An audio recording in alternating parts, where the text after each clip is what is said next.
patuloy na pagsusumikap ng Philippine National Police na maiparamdam ang malasakit at suporta sa kanilang mga tauhan at pamilya. Isang Family Day and one-day special event of Frontline Services ang matagumpay na isinagawa ngayong araw sa PNP Multipurpose Center, Camp Crame.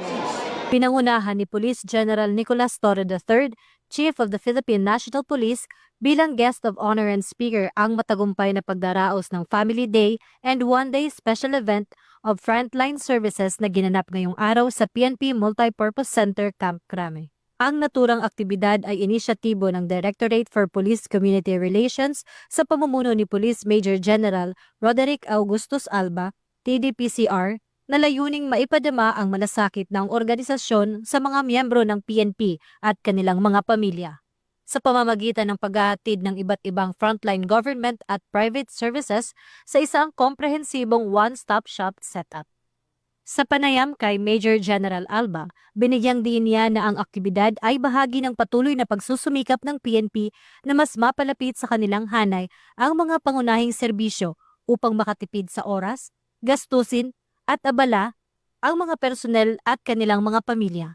Ano po itong activity po ng PNP na pinamumunuan po ng inyong unit? Okay. Ang tawag natin ng activity is Family Day and Frontline Services.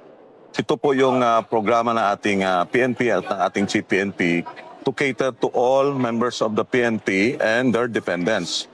Ito po ay ginawa natin para mag-provide ng accessible frontline services sa ating members ng PNP and their family. Kasi, di ba, matagal yung ating bagyo, yung panalasan na bagyo, halos sarado yung mga opisina ng ating gobyerno. So ito ay opportunity para one-stop shop. Dito na nila makukuha yan sa Camp Crame. So bali po ang mga participants po natin today ay? Members of the PNP and their dependents. Ayan. Pwede po. And we have actually allocated per services, there are 500 na slots per services. Like for example, we have ranging from yung sa DFA, magpa-passport servicing, no? Mayroon tayo sa Land Transportation Office, no? Yung ating pag-ibig, no? They can avail of maraming mga programs ng pag-ibig. We have services from the PSA, Philippine Statistics Authority.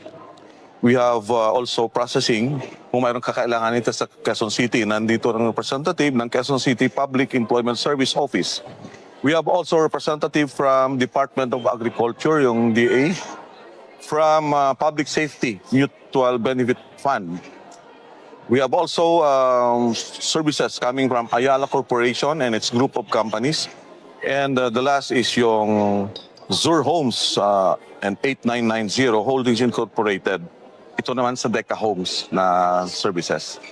Thank you po, sir. Ayun lang. So ito po, sir, na activity po natin ito, yearly po ba? Yes, this is part of our internal policy.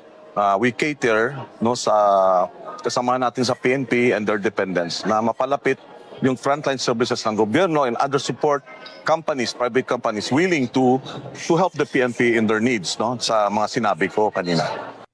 Kabilang sa mga lumahok sa aktibidad ay ang mga kawani ng PNP mula sa iba't ibang unit kasama ang kanilang mga asawa, anak at kaanak. Ilan sa mga serbisyong inalok sa nasabing one-stop shop setup ay mula sa mga ahensyang tulad ng Department of Foreign Affairs, Land Transportation Office, Pag-ibig Fund, Philippine Statistics Authority, QC Public Employment Service Office, Department of Agriculture, Public Safety Mutual Benefit Fund Incorporation, Ayala Corporation, at Sure Homes Realty. Naghatid naman ng PNP ng mga internal na serbisyo sa pamamagitan ng Directorate for Personnel and Records Management, PNP Retirement and Benefits Administration Service at National Police Clearance Section at iba pang serbisyo at mga produkto para sa kapulisan at pamilya nito. Isa sa mga naging tampok na aktibidad ay ang pagtanggap ng PNP ng 2 tok-tok o e-bikes na donasyon mula sa Public Safety Mutual Benefit Fund Incorporation ayon sa PSMBFI. Layunin ng donasyong ito na makatulong sa mobility operations ng mga pulis sa kani-kanilang mga komunidad. Lubos itong ipinagpasalamat ni Police General Torre at binigyang diin niyang mahalaga ang mga ganitong uri ng suporta para sa modernisasyon ng serbisyo ng kapulisan. Sa kanyang mensahe, ipinaabot ni Police General Torre ang kanyang taus-pusong pasasalamat sa lahat ng nakiisa at tumulong sa aktibidad. Positibo naman ang naging tugon ng mga kapulisan at ng kanilang pamilya sa naturang aktibidad dahil hindi lamang nito inilapit ang mga serbisyo, kundi ito rin ay kaginhawaan at tipid sa oras para sa mga benepisyaryo. Hindi na kinakailangang pangbyumahe at pumunta sa iba't ibang tanggapan ang mga kapulisan at kanilang pamilya upang asikasuhin ang kani-kanilang mga dokumento at transaksyon. Papasalamat po ako sa programa ng Family Day and One Day Special Event of Frontline Services dahil po dito is dahil sa busy po kami bilang pulis is nagawa po namin na ang asikasuhin yung mga papeles na kailangan po namin dahil sa programang ito. Nandito po ako ngayon sa PNP Multipurpose Center. Kasama ko yung aking anak to avail po nung sa service ng DFA natin na passporting. So itong Family Day po is nag-avail kami ng service ng DFA which is the passporting. So para sa akin personally, itong Family Day na ginawa po ng ating PNP is nakatulong sa akin dahil unang-una isa akong working mom at wala po akong masyadong madaming time na magpasked sa weekdays para mag-avail nitong service. So nagpapasalamat po ako sa kabuuan ng PNP at sa nag-organize po nitong ating Family Day sa pangunguna po ng ating Chief PNP Police General Nicolas Torre III, sir. Salamat po. Dito kami ngayon para mag-avail ng services na in-offer ng PNP. Katayap nila ang Department of Foreign Affairs. Ayun, maraming salamat PNP kasi dahil dito sa service na in-offer nyo, hindi na namin kailangan pumunta sa malayo dun sa Asiana. Siyempre, malaking salamat po sa panig po ng Public Employment Service Office or kasama po ang local government ng QC sa pag-imbita po dito po sa ating pong kaganapan ng kapulisan.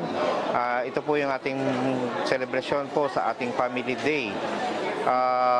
Part din po siyempre ng serbisyo, kamukha po ng ating pong kapulisan is sa peso po ay ang pagbibigay din po ng serbisyong pang employment. So, nandito po kami at siyempre nakasuporta sa kaganapan ngayong araw at siyempre masayang-masaya po ang team po namin na imbitahan para mag-participate. Meron po tayong 8 hanggang 10 local employers po na mag-participate at sa kabuuhan po ay meron pong tinatayang nasa 1,500